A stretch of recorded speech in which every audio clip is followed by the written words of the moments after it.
All right. Hello, hello, hello. Welcome to the Kimberly Show. And subscribe and share this YouTube channel. And I'm super excited to be with Demetria Goode today. And let me tell you, she's going to drop amazing bombs today because she has an incredible story to share. And first of all, I get to thank you because you are an inspiration for me to get this right now with what I'm doing with the Kimberly Show. Because when I was on your podcast, I knew that I got to show up. I knew that I got to have my own thing. And I was still in that fear and that anxiety and, all that stuff. And so I want to thank you. But let me introduce you first because I Okay, just had to get that off my chest. pleasure, and we're going to do in any way that I can help you from now until whenever I'm here, so we can make it even more successful. However you want it, you have someone behind you. So Yay. just to let you know. I Yep, love you. I love you too. All right, let me read your bio. So in November of 2021, CEO Demetria Goode founded the Goode FIght LLC after she was brutally beaten and stabbed by her ex 6 times in 2013. Burdened by trauma and pain, she believed it would stop in death and attempted to take her own life. Except her plan was interrupted when her youngest daughter described how much she loved and adored her. And from that point on, Demetria took a positive, fresh outlook on life. So, determined to heal, she began the process of healing herself in the past, present, and future. And obstacle after obstacle, Demetria started to confront, accept, and acknowledge what it was that she did have control over her life. The road to healing would form the foundation and basis of the inception of the Goode FIght. The mission of the Goode FIght LLC is to positively impact the lives of victims affected by domestic violence or life trauma. We strive to complete this mission by making connections and sharing life experiences in a group setting or individual sessions. The Goode FIGht's vision is to help others with support they may not have otherwise within a space of free of judgment. Demetria is a firm believer that opening up and sharing your story within a welcoming community through the platform of the Goode FIght will help others going through similar experiences. So that is Demetria. Welcome, Hey, Demetria. hey, how are you? And I also want to acknowledge you are really just stepping out and showing up on other podcasts, correct? Mm-hmm. Yep. Yes, Yay! I am. Yes, I'm that's the so best way to honored. market yourself. I'm so honored. And I Thank really want to thank Rachel for being with us and Brittany for being with us. Brittany is Boobs Bags. She you. was Hey, on the ladies. podcast last week. If you have not connected with the two of them, you get to connect with the two of them. Welcome. Yes, of course. So let's start a little bit, if you don't mind, from your past. Can you start a little bit with the progression of being with your ex and how that led to ultimately what changed and inspired you completely to change your life? Absolutely. So I tell folks, all the time, Kim, to listen to your red flags. I had a lot of red flags that I ignored because I chose loyalty over Mhm. safety, right? So my ex husband and I, we have a child together. Whom I ask constantly if she wants to see her dad, but she doesn't. But it's okay. I respect her decision because it is her decision and it is our choice. So I went through emotional, verbal, financial, sexual, um, so many different forms of abuse to the point the relationship left me confused. I tell folks I verbally abuse as well, so I want to be transparent about that. My verbal abuse came from standing up for myself and protecting my kids after a while. Through the relationship, I was in fear. So I Mhm. tell folks I actually was scared because you're standing up to a 6 foot, 275 pound person that has a lot of aggression and anger within them. And some of the things that occurred during the relationship would leave anyone in fear or Yeah. scared. But after going through the abuse and the survival of the relationship, and we'll get deeper into some of the incidents that happened because we don't have enough time to talk about I it. know, right? That's Right? another episode. I'll have you back again. Yes, we know. And But as someone who experienced domestic violence too, mm, I already get a sense of what you're saying, because yeah, my ex was not 6 foot and he was not a heavy man like that. However, when I heard over and over again, I'm not good enough, nobody wants me, I'm not going to do anything without him, I heard that over and over and over again. So I mhm, started believing it. So yeah, yeah, I do get what you're saying. I didn't experience what you experienced, and I do get it. yeah. So to get into it, I tell listen to red flags, because what I don't want is someone to end up in the position that I was in. And Mhm. when I came home, I got sick and tired of the abuse, but not just the abuse from him, but his family member as well, because family and friends, because my family and friends were not in my relationship. And as a matter of fact, they didn't even know the extent of what I was going through, because I kept Mhm. folks out of my marriage because Yeah. I believed in a no trespassing. And I also tell folks is, if you're in a relationship and they're allowing their family and friends to be in the relationship, I can guarantee you that your relationship is over. It's not going to work, Yeah. because you're not supposed to allow anyone into your relationship at all. And I don't care if that's marriage or just being in engaged or a regular relationship. Mhm. There is a no trespassing in that relationship. But I came home one day. I had been working 80 hours a week. I was my part time had become a full time because the financial piece was on me. So I came home. I was just tired. I was sick of it after years and years of it. I was just tired of it. Came home one day.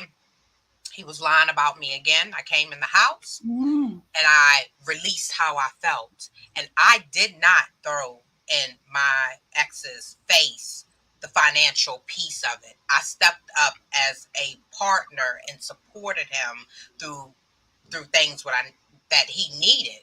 But I came to a sense where I couldn't do it. And through the process of the marriage, I was like, I can't pay your car note no more. You have to step up and Mm. pay your insurance. Now, did it happen? No. The financial burden was still on me, right? And so I told him, you're going to stop lying on me. And whoever was on the other end of that phone the other day, I said the other day, Lord, it was 10 years ago. But whoever was on the other end of that phone heard what I said to him. And then a couple of the pieces was, I asked him, I told him he would buy alcohol before he bought his daughter diapers. I Mm. told him to save up his money for 6 months and go on about his business. Our marriage was over. And then I also said to him, it's not like you're paying bills anyways, because from the time that we lived together, I can promise you, and I'm probably even on the high end of being in a home for over 7 years. It could have been longer or a little less than that. He only paid probably $5,000, if that, and I think it's lower, out of Yeah. the whole time we were together. The financial position was on me. And that's why I tell people in families, they will listen to one party, but they don't know what's going on. So Yeah. they're outside looking in, and Yeah. how a person goes from being this wonderful person to being this horrible person. Sometimes people need to sit down and think of the entire situation Yeah. instead of one side of the situation, because no one should take abuse, and we should have the right to stand up for ourselves if someone is abusing us. Yeah. But me confronting him, they call it a crime of passion. If he couldn't have me, no one else could have me. Mm. Yep. He got up. He had been drinking, so he was intoxicated. And he started brutally beating, and he was stabbing me at the same time. I did not realize that he was stabbing me because he was hitting me so hard. So he beat me down a hallway into the back room, and he stabbed me, one over my heart, one right here over my shoulder blade, one in this Mm. arm, one in this arm, two times in the hand, I had Wow. 15 stitches. I'm sorry, I had stitches up my hand. You can see where I had a major surgery at. They went in to Yeah. repair my tendons and nerves. I had 15 stitches up my tender lip here. That's why my lip is shifted. My face was spread wide open. I had 3 Wow. staples in my head here, and of course I had golf balls of hair pulled out of the back of my head. And Wow. the most saddening part about this is that even through this, he continued to lie. And Mm. he told people that he had a self-inflicted wound on him, and he told people that I stabbed him, and he knows that I never had a knife in my hand. Jeez, I never knew he had I never knew he had a knife in his hand. I never thought this man would have stabbed me. I'm not even going to lie. Like, Mm. the rage of that, there is no excuse to harming someone in that manner, Not in right? that capacity. Yeah.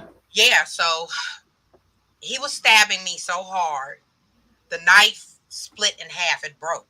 One Wow. piece of the knife was on the outside of the door. One piece of the knife was on the inside of the door. Now, if I stabbed you, where's the second knife at? But as you Mm. know, forensics proved the first one was inconclusive. The second forensics showed there was no way possible that I could have stabbed him, that it was a self-inflicted wound. But to Mm. put someone through that, at some point, you could take accountability. And Yeah. and I mean, you didn't have to lie on me in that Yeah. aspect, but that's a piece of the part of my life journey of going through domestic violence. And I tell people at the end of that, I was so confused that I didn't even know myself. I didn't even know who I was. I didn't even know that woman in the mirror.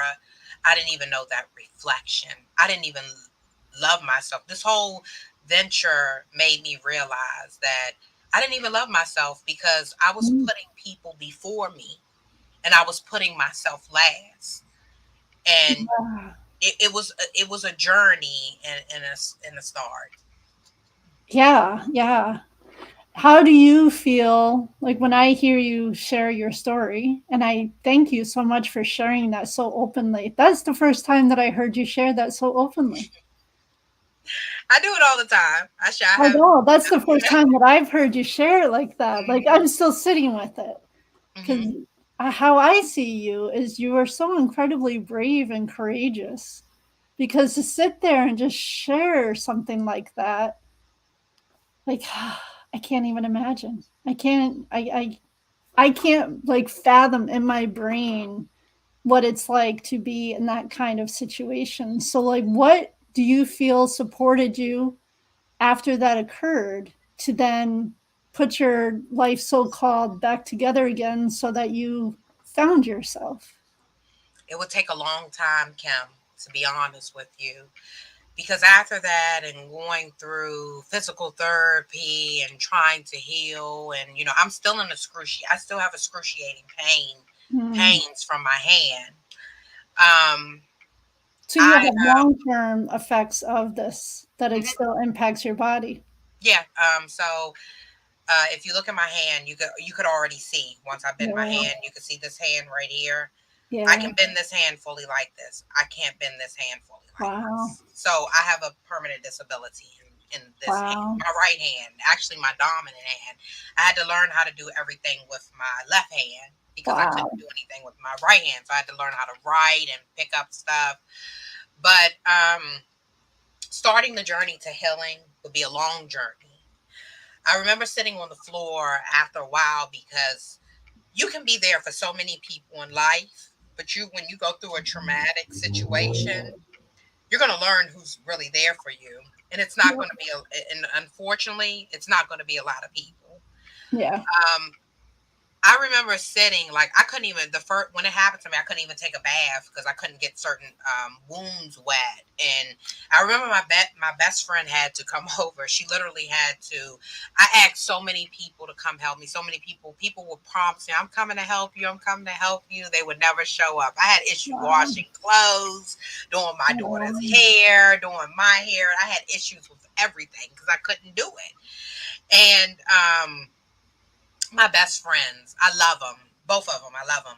But Davida, um, she literally, I couldn't take a bath, and I hadn't taken a bath in a couple of days. And she showed up at my door one day. She just knocked on the door, like, "I hear she's coming." So she was like, "You listen to me." She was like, um, I don't like women. I said, I don't like women too. She was like, and when I get old, you better make sure you change my diapers. She makes a joke out of it. But when I get older, I was like, I absolutely would. But when she's one of the people, when nobody was there for me, that's my sister. We've been friends for 30 years. She bathed me. She gave me a bath Wow. because I couldn't do it myself.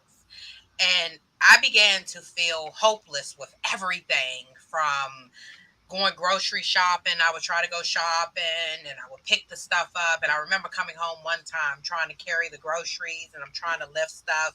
And I would even try to use these two fingers to, do stuff. I Yeah. remember one time I picked something up and I was in pain. I was like, I just started screaming. And my dad was downstairs. My dad ran outside and I was crying because I couldn't carry the groceries. And he was like, I Mhm. told you, my nickname is Cookie. I told you, Cookie, if you needed help to ask us. I was like, I'm tired of depending on people, right? So, I was put in that position.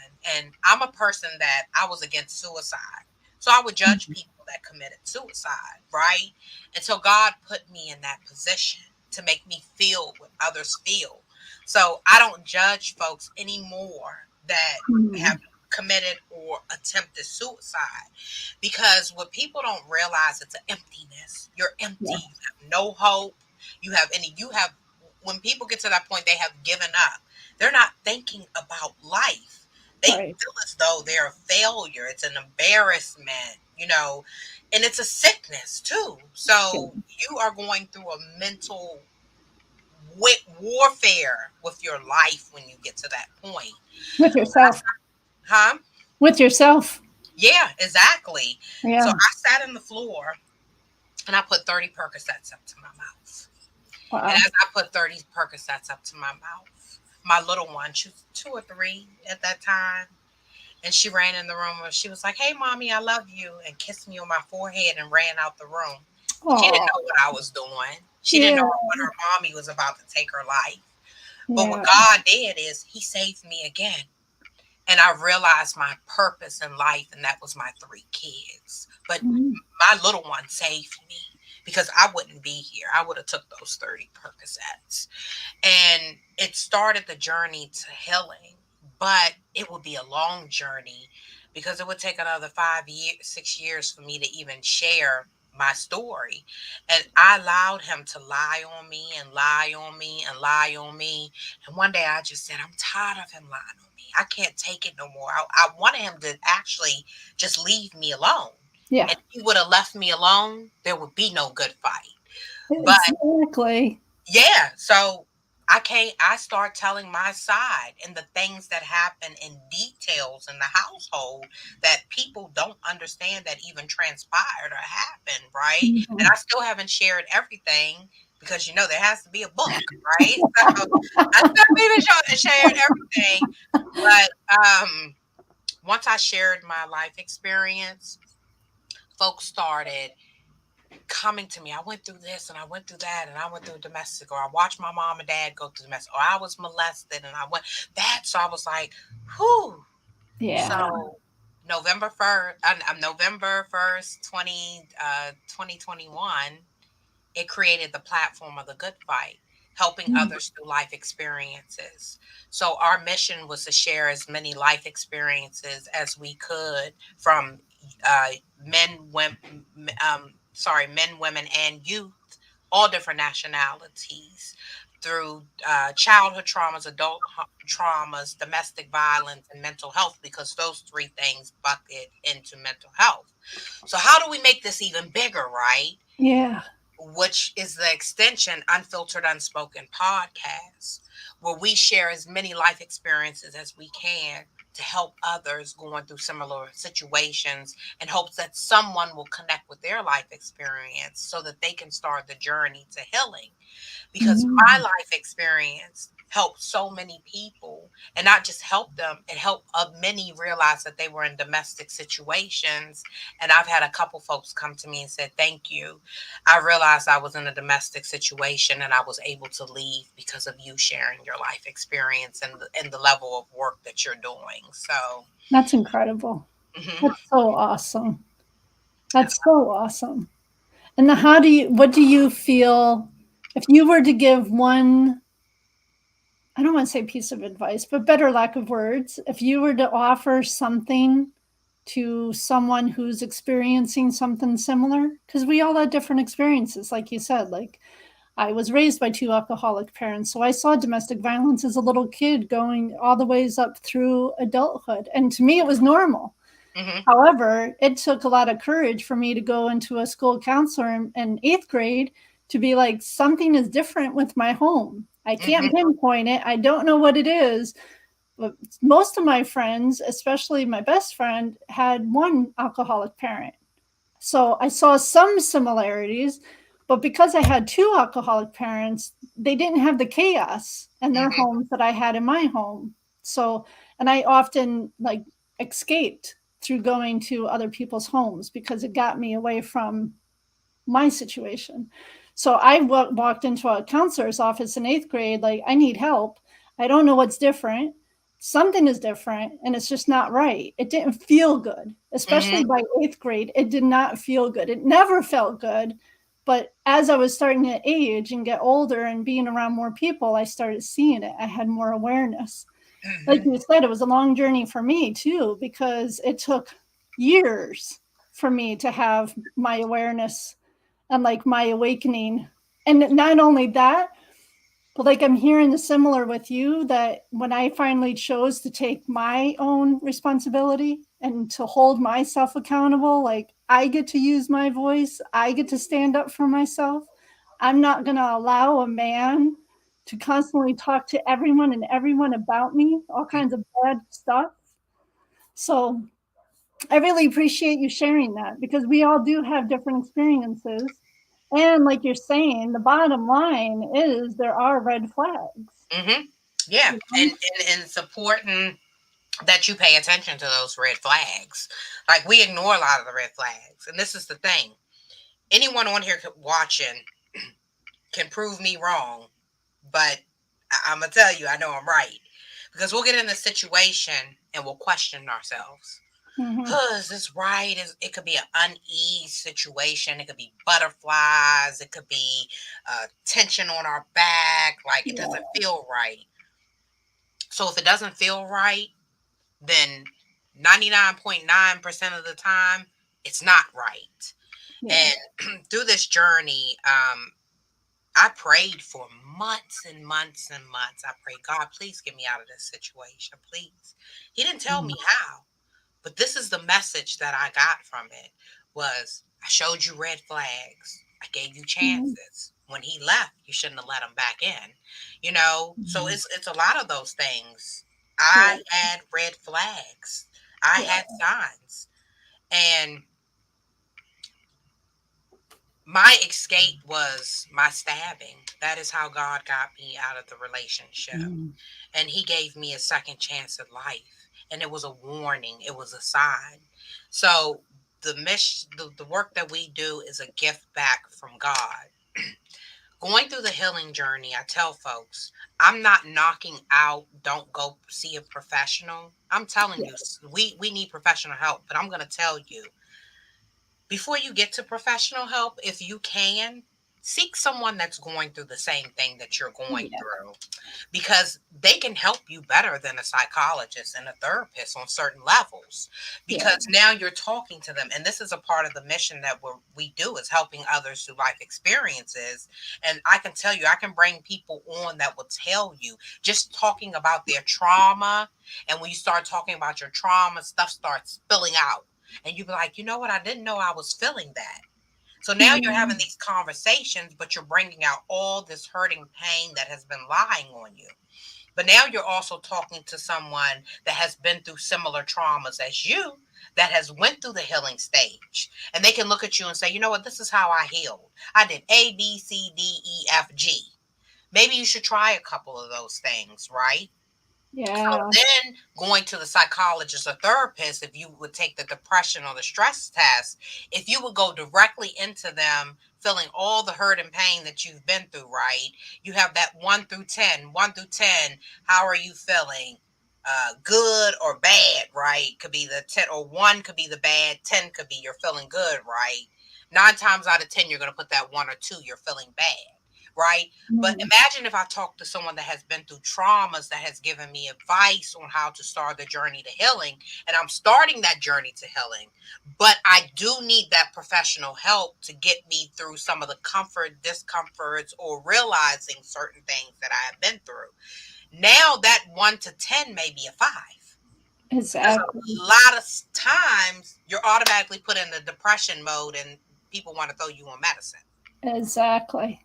And not only that, for me, like I didn't know a year ago when I decided and I chose that I was going to start showing up on podcasts to use my voice because I it was a don't ask, don't tell environment in the alcoholic house. So to me, I'm 46 years old, and this is probably the most scariest thing that I have done for myself was showing up on podcasts, using my voice, sharing my story, and now starting my own podcast because I'm going against what I had always been told that I don't talk.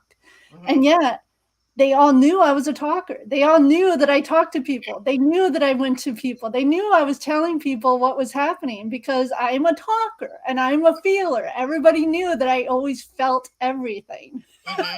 Hmm. So, the most powerful thing that I have learned over the year, and it's including you, of I did not know a year ago I would meet so many people who would make me feel so empowered because you get me Hmm. and I get Yep. you. Hmm. So it just it goes with my belief of how we are all truly interconnected. And as Yep. human beings, we think that it's just us. We think it's just our story and that we're only the one going through it. And like you're saying, you meet someone who either already has gone through it or is a little bit beyond where you are currently, Hmm. and they can support you so tremendously more than Hmm. someone who's had 10, 20 years of schooling because an academic is different than life experience. So I totally Exactly. agree with you. And it's a community. When you're connecting with people who get you and who has experienced things that either you are experiencing or have experienced, you are already in a community, and like most of the time you don't even realize that. Mhm. I agree. I agree. It's the truth. It's the What truth. you have and are creating, because I watch you on social media because you show up everywhere. I love when I see you show up. So Yes, I am. I am when a. I see you show up, Uh-huh. you really are getting people to get that they're seen and that they're heard and to join your community, because not only your podcast but even just your social media has that sense of joining a community. Absolutely. And that's the mission. Joining together, facing your traumas. If everyone faces their traumas, then the violence will stop, the anger will stop, the killings, the shootings, it'll stop because a lot of people are suppressing hurt and pain. And I suppress hurt and pain because even going through this and starting the good fight, what it allowed me to do is I reopened my wounds. So my husband lied. I had already, like, I'm healing, I'm okay, I'm gonna go on with life. But when I started the journey of the good fight, I said, I'm gonna open up my entire life again to reheal. But what it did was I wasn't fully healed shutting down. So it took me back to Mhm. my childhood. It Yeah. took me back to the issues and the abuse and the differences that I went through my childhood. Now, I'm not going to say my parents were these horrible parents. I know my mother loved me, but my mother was more like a sister. But that comes from my mother's childhood traumas, which she still won't talk about. But I know something's there, right? I Yeah. forgive her. It's caused the distance in our relationship per se, but she's still my mother. I only get one mother. I love her, but I don't have to be around anything that I don't want to be right? Exactly. And then my dad, I was put on him. You watch a child growing up. Like, I wanted my mom and dad would get mad. My mother would be like, "You ain't seen your dad." My dad would come to see me. Your child crying out the window. I want to see my dad. And it's like, you're not going to see your dad. Get out the window. But you see your dad fighting for you. When you're young, you don't understand that. You feel like your dad has betrayed you. Exactly. You feel abandoned. How could you not feel abandoned? Yeah, because it's like when a parent wants another parent in their life, when they feel like it, you don't Yep. really bond with that parent. Because I'm with you during the summer. We're going to Disney. He's taking us to Disney like 3 times and Kingston and stuff. But it's like those are the moments that I spent with him having fun. But there's an absence there, right? Yeah. Because he probably would have been there all the time. But I had a family that disrupted my mother from probably potentially being the best mom that she could be because of the negativity that she had. And, it becomes generational curses, right? So Yep. months ago, maybe almost a year, months ago, I went to my dad and I told my dad, and I looked at him and I said, you know what? I understand now. I understand that you had to make the decision that you had to make because he was going through abuse. That is abuse. That is traumatizing to want to see your child and you can't see them. And I apologize. I said, you didn't understand me.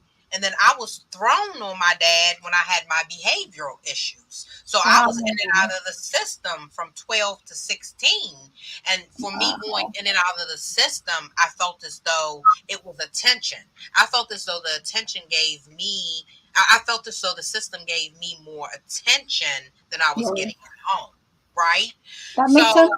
huh? That makes sense. Yeah, but it's the truth. And people sometimes say, "Why do kids behave the way they have?" A kid, people get locked up. Sometimes it's a security. It is. Yeah, because you're missing this absence. So I told my dad, within a year, actually August will be a year. That's the first time I had hugged my dad in years. That's the first time we had really told each other we loved each other in years. So, the good fight is just not a business thing, but it is a personal thing because the good fight runs in our household too. Because when I started making change and identifying my traumas and coping with my traumas and saying, and understanding my traumas and saying, you know what, this happened to me. I have to face this in life. The good, the bad, the ugly. And unfortunately, things in my life, some were uncontrollable and some were controllable. So I have to take accountability and I have to forgive as well in order to move on. But not only that, Kim, it's like I had this high self-esteem. But you know what that high self-esteem was? It was insecurities. Yeah. Now It's like an inflated ego, really, because you think you're like this, and it's really like you have no self-worth, you have no self-confidence, really, when it comes down to it, because it's like an ego thing. Exactly. And so with that, now I walk in confidence. Now, this is the first time I've loved myself. This is the first time I've been at peace because now I put myself first. Now I accept my traumas. So what can you say about me? Demetria was this bad kid. Cookie and Demetria had different relationships. I didn't know about relationships. All I watched was people cheating on each other. So guess what I'm going to do? I'm going to have issues with relationships. Thank you. Thank you very much, because you're like saying what I experienced. Yeah. I didn't I'm still learning what a real, genuine, authentic relationship is. Yeah. Because I did not have a role model, let alone experience with it, because there was an affair. There was constant fights. There was abuse, like verbal, emotional. So, and it tears you down. It tears you down. But this is the thing. When I did get in a committed relationship, I was faithful. I catered. And I tell women and men, this is a message I have. For me, I think I attracted men that I watched growing up even though I said I wouldn't mess with these men. I would let good men go to be with the men that weren't for me Oh my because God. I was trauma bonding, right? I was trauma Exactly. bonding. Well, But it's the fixing people because you believe that you could fix people. exactly. And trauma Yeah. bonding, actually, I tell people sometimes trauma bonding can actually help you. It can Yeah. help you better your situation. But typically, it doesn't, because if you don't face your traumas, you're going to have a rude awakening. But I realized I was trauma bonding.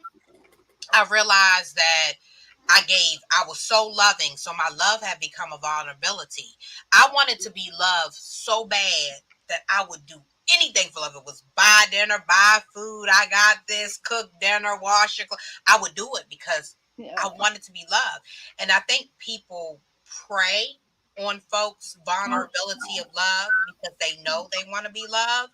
But the person that you're dealing with really doesn't love you. You're just a benefit to them, right? And I'll add that they don't love themselves, It, because to be with somebody who doesn't love themselves can't offer you the love that, and you can't give that. There's no reciprocation yeah. because you clearly don't love yourself if you're with someone who doesn't love themselves. And I'm speaking from my own experience as well. Hmm. Yeah. Yeah. But some people Yeah. don't care about that's a job to some people. It's a Exactly. job to go get someone that can benefit them and take care of them. So people Exactly. abuse and break people down too. They damage people, Yes. which makes it hard. And another thing is people should stop getting out of relationships and jumping into another relationship. You're not even healed from the first relationship. Take Yeah. time to work on what you have been through. Take time to say, what lessons learned? What did I learn from that last relationship so you don't take it into another relationship, right? Yeah. Exactly, Daryl. Most people in love That's aren't Daryl. loving love. They're in love with the thought of being loved. Very, Yeah. very, very Yeah. So true, truthful, Daryl. Daryl. It's very Yeah. truthful. And Yeah. Daryl, I love you, Daryl. That's my family. That's my cousin. So I love that's Yeah. somebody right there. Yeah. But he's being truthful, right? People Yeah. are used, but they damage you, right? And that's a lot of what I went through too.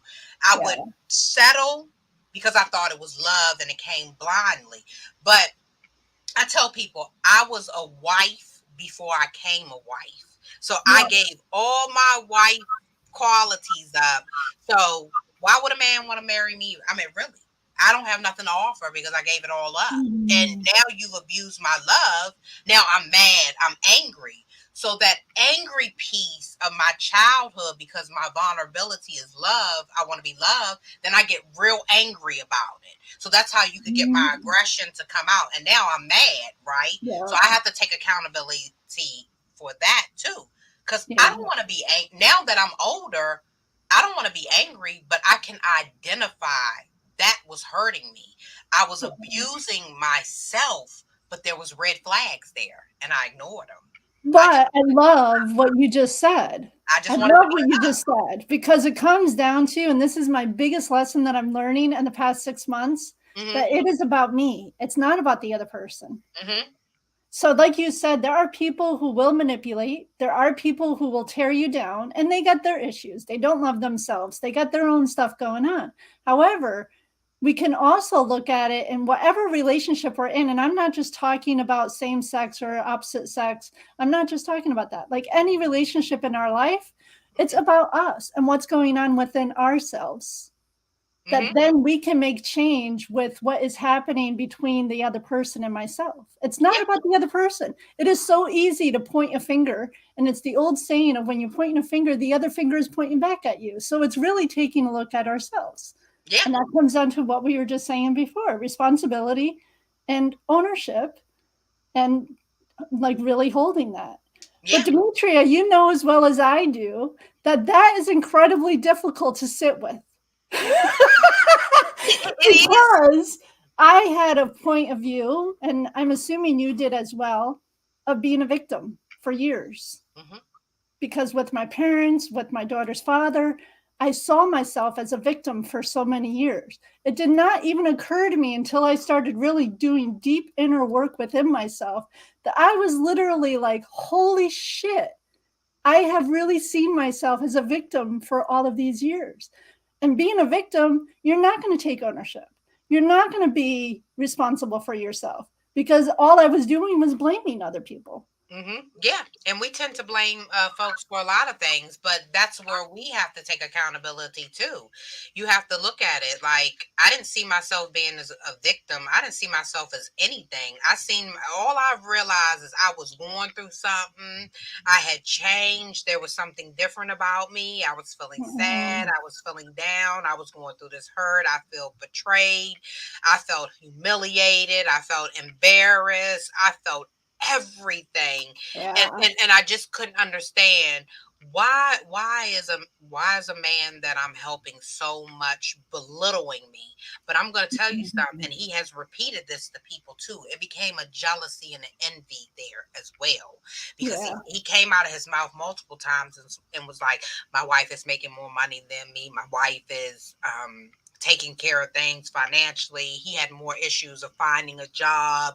So he Oh, told people that he felt less of a man. It, wow. it didn't resonate with him, right? So you know what that does is I lost respect for him. I didn't Yeah. respect him as a man, and he had become envious of me. So there is a battle of hate there now, Yeah. because you're not holding. Who wants to walk in a house and see their man drinking and playing a video game and blasting music? And when I come in after working all of those hours, 12 hours, No. sometimes 16 hours in a day, and I'm only getting 4 hours of sleep, and when I come home, you won't even turn the radio down.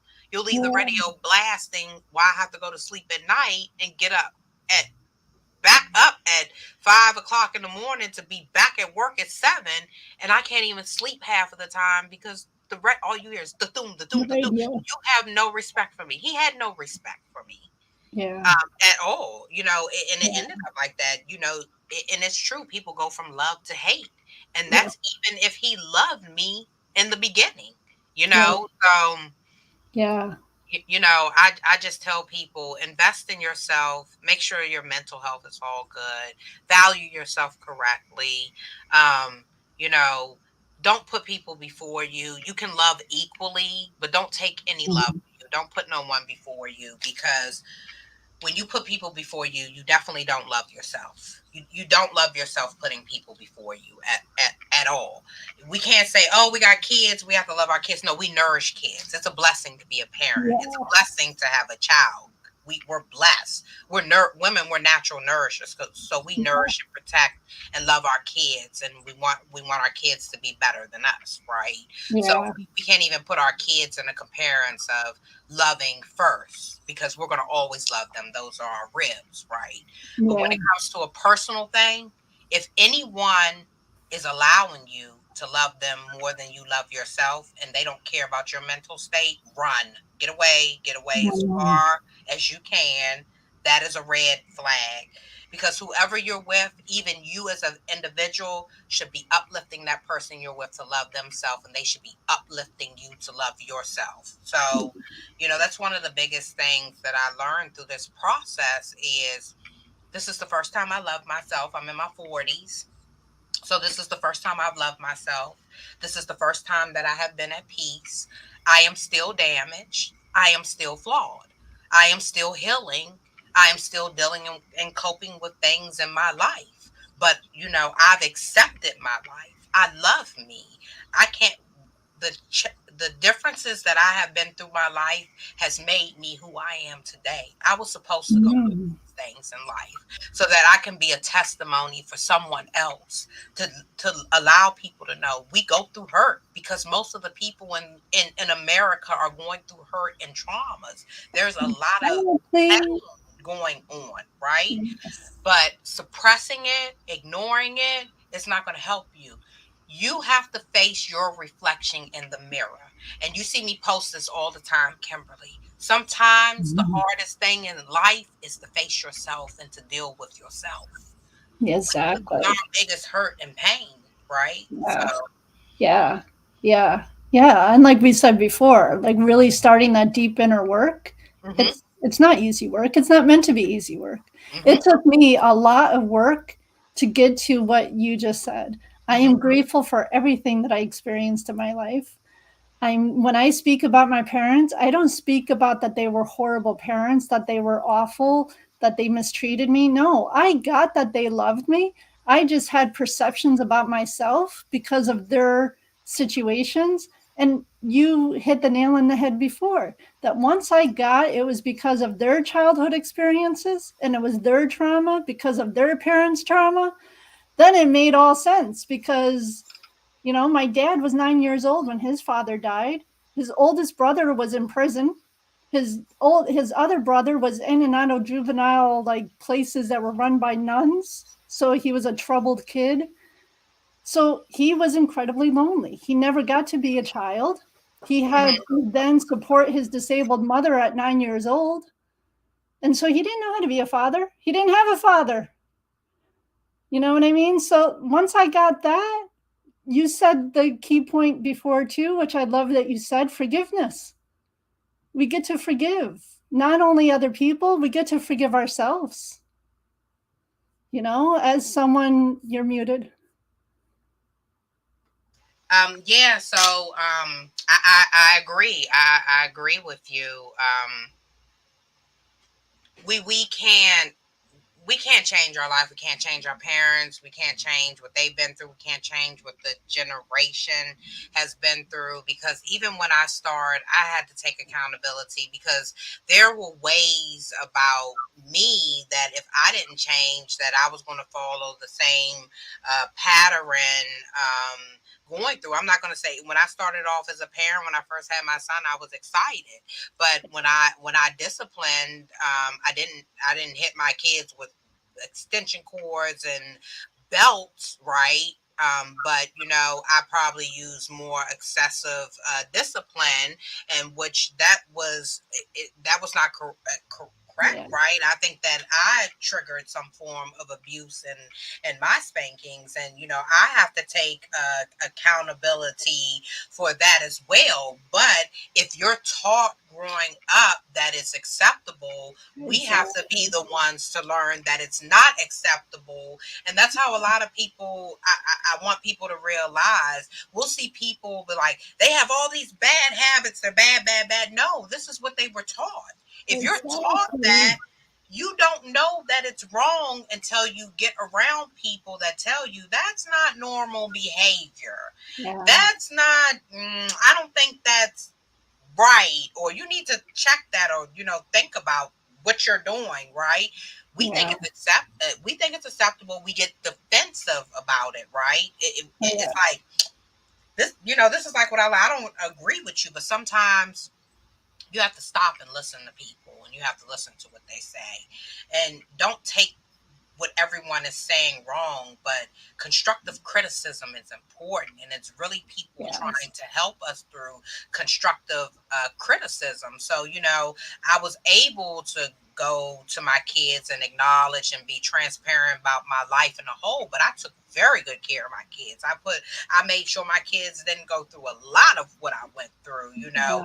I'm not, no one is perfect. I've had my differences, right? But I Yeah. want to be I cannot change my past. I cannot change things that happen in my life, but I now I can try to be the best person that I can be, not just for myself, but people around me, people that Exactly. are healing, people that are going through hurt and pain. I can be the Yeah. best that I can be for them, and I can show them that no matter what you have been through in life, the good, the bad, the ugly, Yeah. once you face your traumas in your life, you acknowledge, you confront, cope, and you accept your life.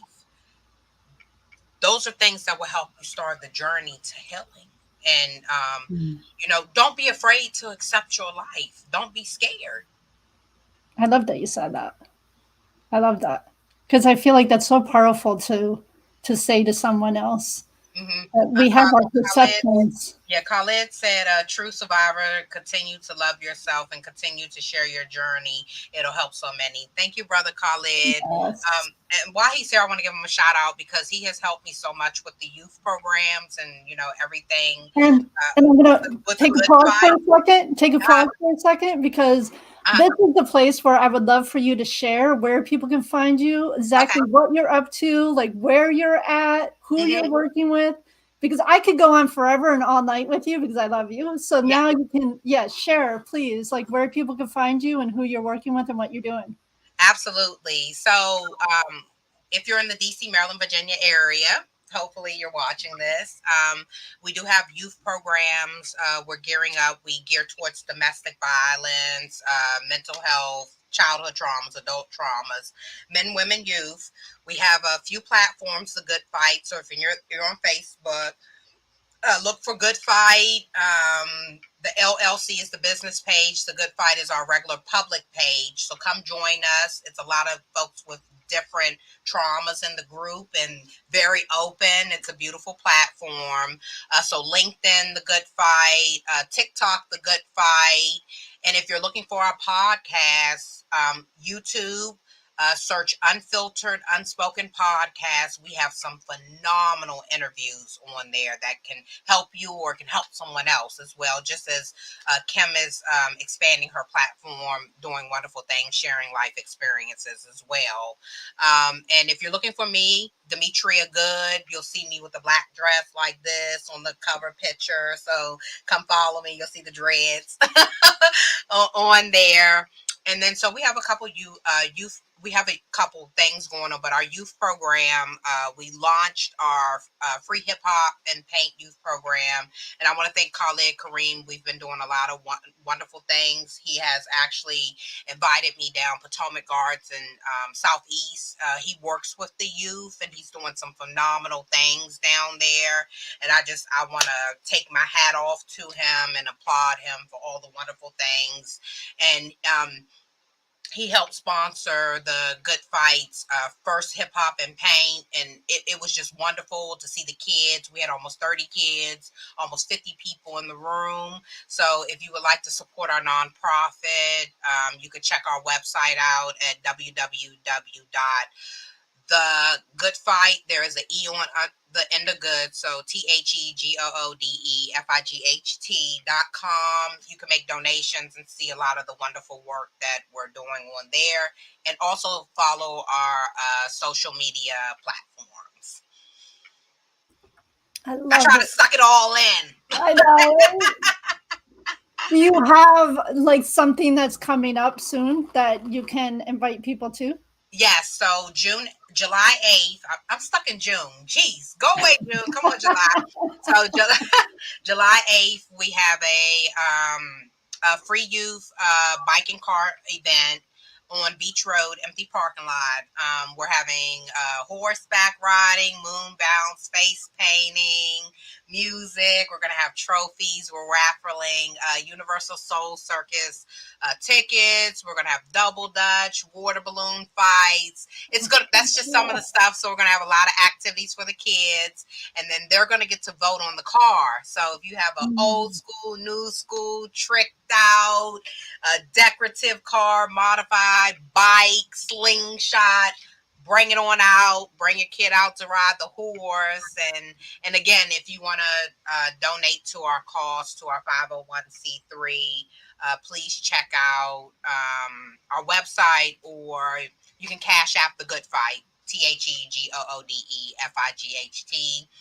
All proceeds go to supporting the youth, and you can check us out. So it's beautiful. It's some wonderful things, and we're also we want to gear up and donate supplies and stuff, which we are, to our cause, but also to the youth in the Potomac Gardens that are going through challenges and difficulties. And that's lesson learned by Khalid's baby. But I volunteer at least once a month. But Khalid has called me in a couple of times, and he's welcomed me in, and I'm just so thankful that he has allowed me to come in to be a part of his journey as well, and he's a part of the Good Fight's journey, so it's a beautiful thing. Sounds like a beautiful collaboration. Yeah, it is. That's my big brother. But and And while we're here, I want to thank also other partners, Delicia and Lime, for jumping in. Lime is sponsoring Shawnee and Kenny. They're sponsoring our upcoming event, and Delicia and I, we're about to do some wonderful things as well. And then everyone that's volunteering, the board, everyone that is keeping the good fight, because without y'all, there would be no us, there would be no mission, that we wouldn't be able to spread the message. So we love you, and thank you for everything. We appreciate it. And I want to thank you because you are not only doing work for like the outside, you're doing obviously work inside. And then also hearing you that you're even healing within your family because you're breaking the generational curse. So you're supporting your children, that your children are going to live a life that's going to be totally different than what you've known. And then they can create children, that you're going to have grandchildren that are going to be totally different on another level. So I really honor you for everything that you're up to and who you are, because you're such a beautiful person and you're such a beautiful soul, and I love you. I love you too. Thank you thank you so much. Thank you. It was an honor to be on your platform. And, if you ever need me for anything, speaking engagements, whatever, Kim, that I'm here to support you every walk, step, mile along the way. So thank you for everything. I'm thankful. I'd love to have you back. And I'll come back too. And if you can also put in the comments on the YouTube so that people will have those links, okay, how to find you and where to go to, including the LLC. Yep. And how they can support that. Yep. It's a nonprofit. It's our 50. So we do have a 501c3. So definitely all proceeds are allocated to the mission of what we're doing to give back to the communities, and to try to better the communities and to bring awareness. Because if I could say one thing, the community center helped me through my childhood. So activities and the good folks that are out there supporting the youth and domestic violence, and promoting awareness to mental health. Continue to do the wonderful work that you're doing for those that are passionate about it. Passionate. So just continue to do the wonderful work that you're doing, because the kids need you, adults need you, and we have a bigger epidemic than people think. So let's bring awareness to all those areas so we can heal. Yes, exactly. Yeah. Thank you so much. My pleasure. I'm so excited. I am. And if y'all haven't connected with her yet, you get to really connect with her, support the Goode FIght LLC, support their events, ask how you can show up to her events if you're in her area, and really connect with her, and even collaborations, because you're always open to collaborations. Absolutely. Yeah. The message is important. The message is important. Take the shackles off you, free your life. Yes, I love that. All right. Like I said, I could sit here all night with you because I love you. And I'm going to let you go because it's been long enough. Yes, the hour. We're done. Yes. I will chat with you soon. Love you. Okay. Love you.